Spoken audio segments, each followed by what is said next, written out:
Bismillahirrahmanirrahim. Assalamualaikum warahmatullahi wabarakatuh. Saya atas nama Agus NIM 30.100.122.036 kelas AV2.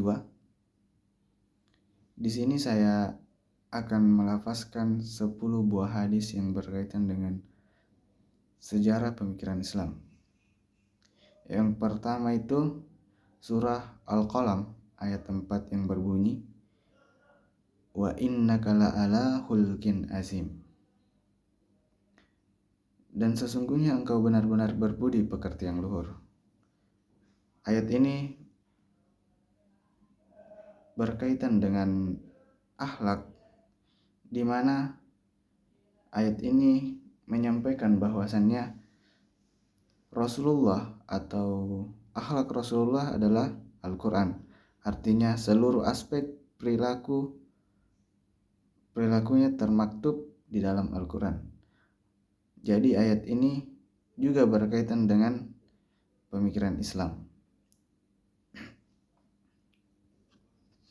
Ayat kedua itu yaitu surah Al-Imran ayat 190 yang berbunyi, inna fi khalqis samawati wal ardi wahtilafil laili wan nahari la ayatil li ulil albab. Sesungguhnya dalam penciptaan langit dan bumi dan silih bergantinya malam dan siang terdapat tanda-tanda kebesaran Allah bagi orang-orang yang berakal. Ayat ini berkaitan dengan pemikiran atau berpikir kritis.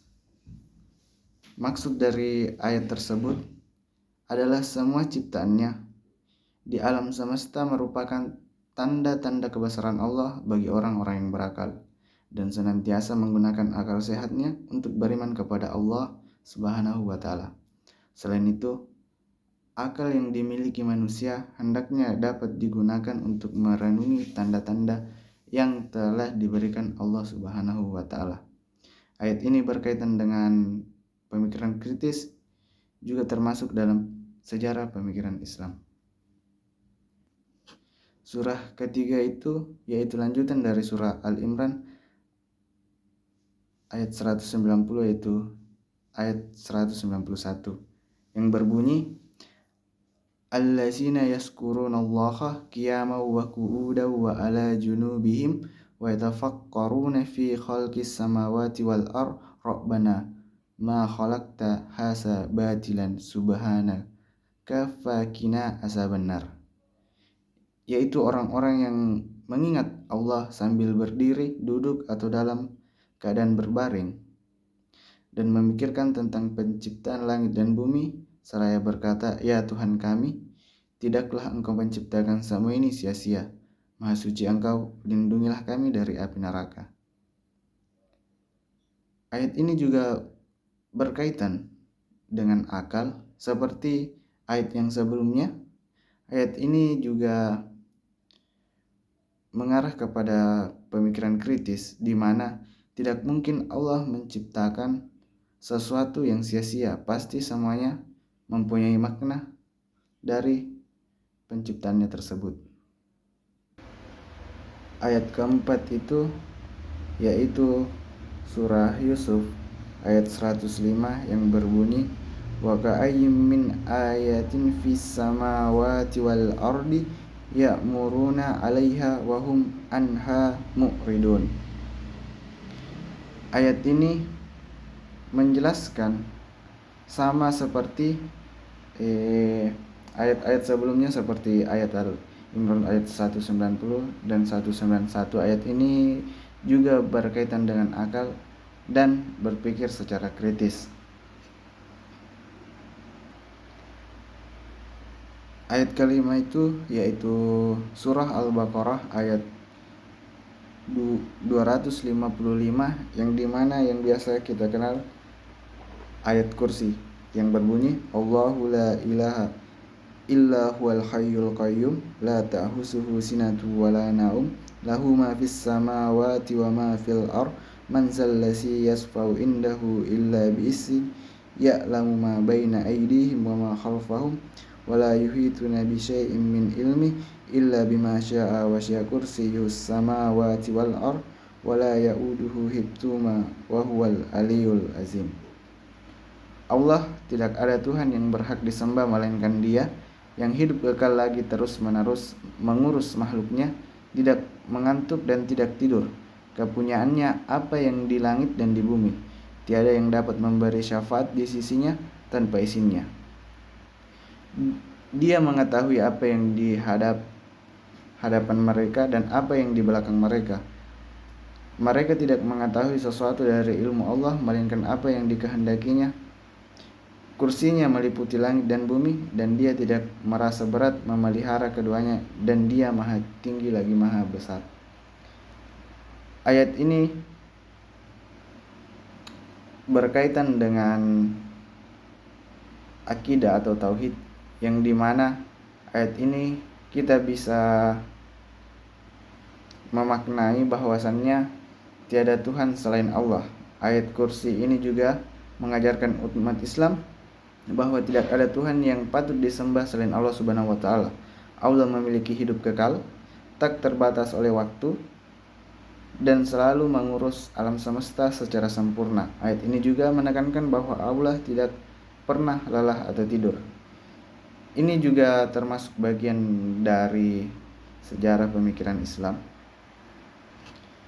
Ayat ke-6 yaitu ayat surah Al-Hadid ayat 27 yang berbunyi, summa kafaina ala asyarihim birusulina wa kafaina bi Isa abni Maryam wa atainahul injila wa ja'alna fi qulubil ladzina taba'una ra'afatan wa rahmatan wa rahmaniyatan abtada'u hama katabatnaha alaihim illa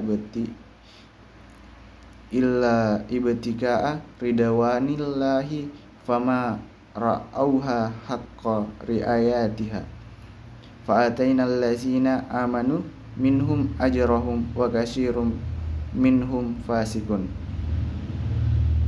Di mana ayat ini menjelaskan tentang sejarah-sejarah nabi atau sebelum Islam, di mana ayat ini juga berkaitan tentang sejarah pemikiran Islam, karena ayat ini membahas tentang agama sebelum Islam dan sebelum datangnya Islam. Ayat ke-7 yaitu pada surah Ar-Rum ayat 30 yang berbunyi, wa aqim wajhaka lid-dini hanifa fitratallahi allati fataran nasa 'alaiha la tabdila li khalaqillah zalika dinul qayyim walakinna aksaran nasi la ya'lamun. Maka hadapkanlah wajahmu dengan lurus kepada Allah, tetaplah atas fitrah Allah yang telah menciptakan manusia menurut fitrah itu. Tidak ada perubahan pada fitrah Allah, itulah agama yang lurus. Tetapi kebanyakan manusia tidak mengetahui. Ayat ini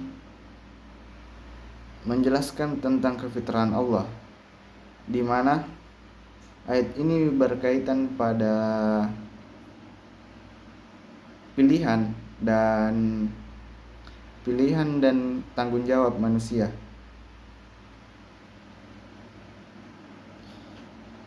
Ayat ini juga sangat penting dalam sejarah pemikiran Islam. Ayat ke-8 yaitu pada surah An-Nisa ayat 135 yang berbunyi, ya ayyuhallazina amanu kunu qawwamina bil qisti syuhada'a lillahi walau ala anfusikum awil walidaini wal aqrabin iyakun ghaniyan aw fakiran wallahu awla bihima fala tattabi'ul hawa an ta'dilu wa in talwu aw turidu fa innallaha kana bima ta'maluna khabir.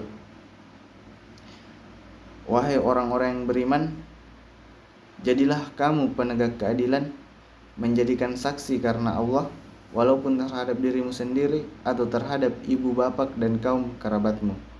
Jika dia yang terdakwa kaya ataupun miskin, maka Allah lebih tahu kemaslahatan atau kebaikannya. Maka janganlah kamu mengikuti hawa nafsu karena ingin menyimpang dari kebenaran. Dan jika kamu memutarbalikkan kata atau enggan menjadi saksi, maka ketahuilah Allah Maha teliti terhadap segala apa yang kamu kerjakan. Ayat ini mengandung arti keadilan baik di ranah sosial maupun hukum. Jika kita ingin menjadi saksi, maka kita harus mengatakan yang sebenar-benarnya. Kita tidak bisa memutarbalikkan fakta atau mendukung kerabat ataupun yang kita kenal. Kita harus melakukan keadilan. Ini juga terkait pada pemikiran Islam. Ayat ke-9 itu pada surah Al-Kahfi ayat 27 yang berbunyi, watlu ma uhiya ilaika min kitabi rabbi la mubaddila likalimatin wala tajida min dunihi multahada.